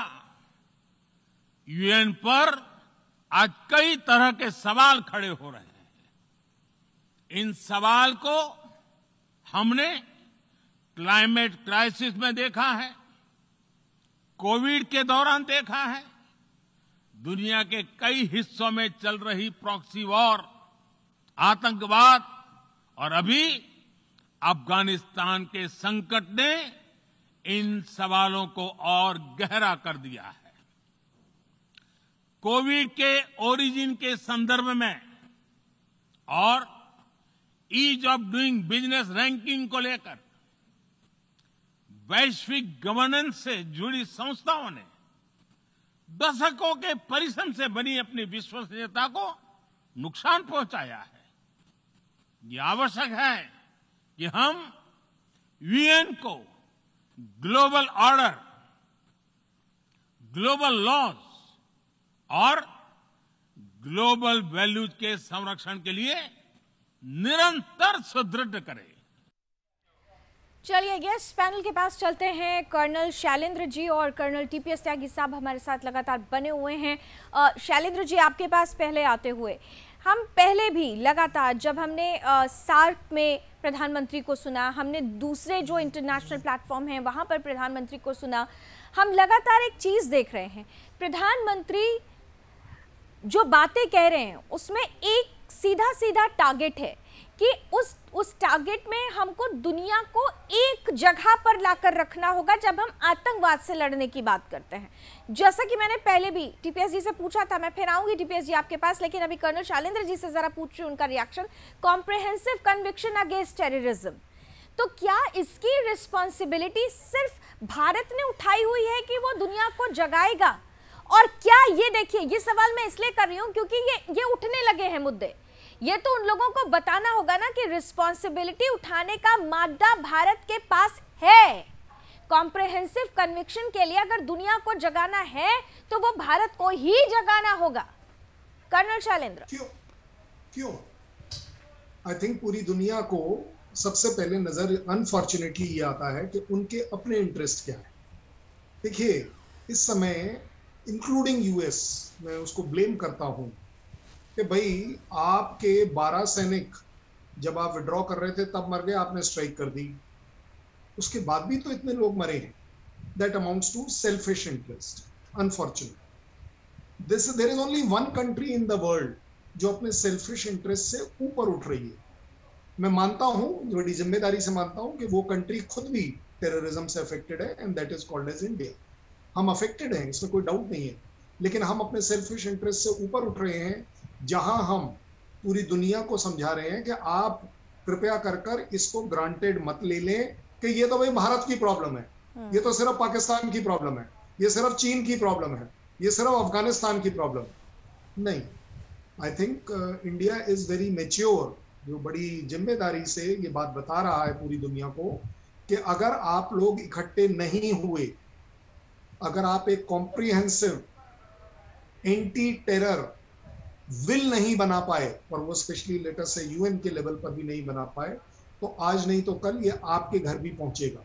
ये टेररिज्म आपके यहाँ जरूर पहुंचेगा।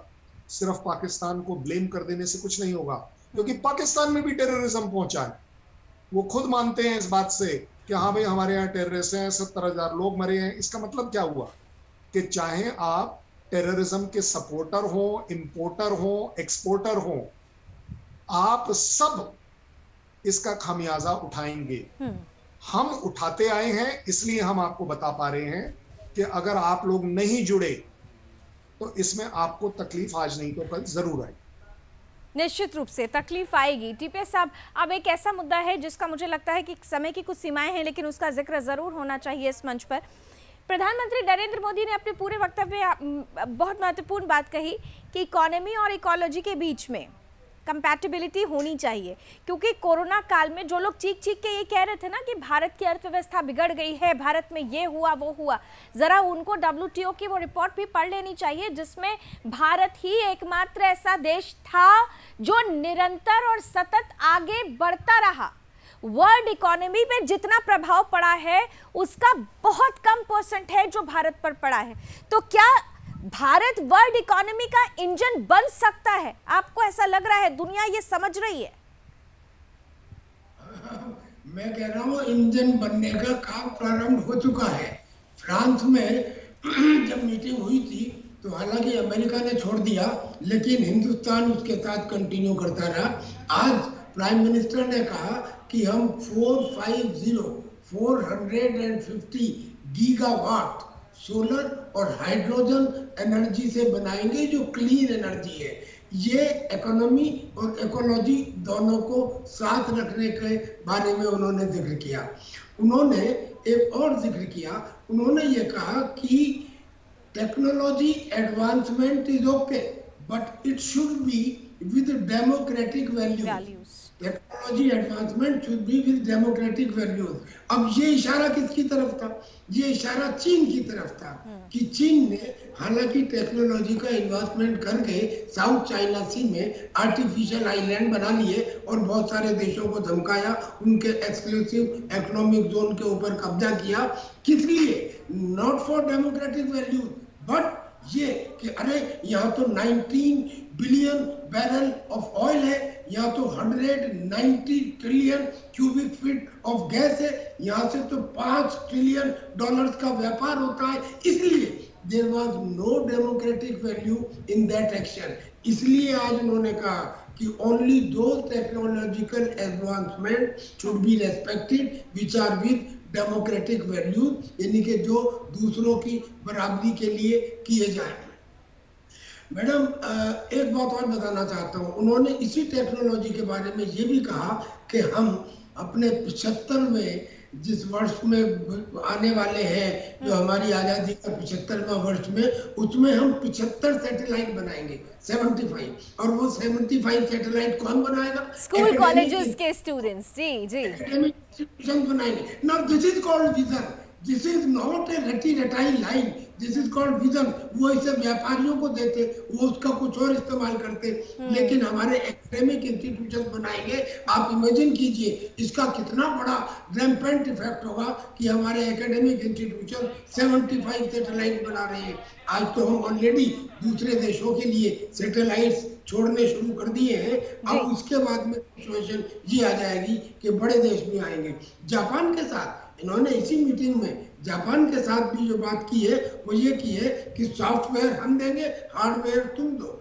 और जब चाइना ने मना कर दिया कि भाई हम आपको सेमीकंडक्टर चिप नहीं देंगे, तो उन्होंने जो सीईओ बुलाए थे उनसे कहा कि आप हमको हमारे लिए सेमीकंडक्टर चिप बनाइए। एक वो बहुत बढ़िया ब्लैक स्टोन यानी कि काला पत्थर, वो ऑर्गेनाइजेशन ने, उस सीईओ ने तो ये कहा कि हम हिंदुस्तान के 75वें आजादी की वर्षगांठ के अवसर पर वीडियो एनिमेशन बनाएंगे और उसके लिए हम निवेश करेंगे भारत में। अब इमेजिन कीजिए कि अमेरिका की कंपनी आके हिंदुस्तान के 75वें वर्षगांठ को मना रही है। क्या ये विश्व गुरु की तरफ बढ़ने का बिल्कुल, ये विश्व गुरु के तरफ ही उठाया गया बड़ा कदम है। तो ऐसे में कर्नल शैलेंद्र जी, इतना तो तय है कि जब हम अपने भारत की बात करते हैं, भारतीय प्रधानमंत्री की बात करते हैं, तो शुरू से उनका एक लक्ष्य निर्धारित होता है।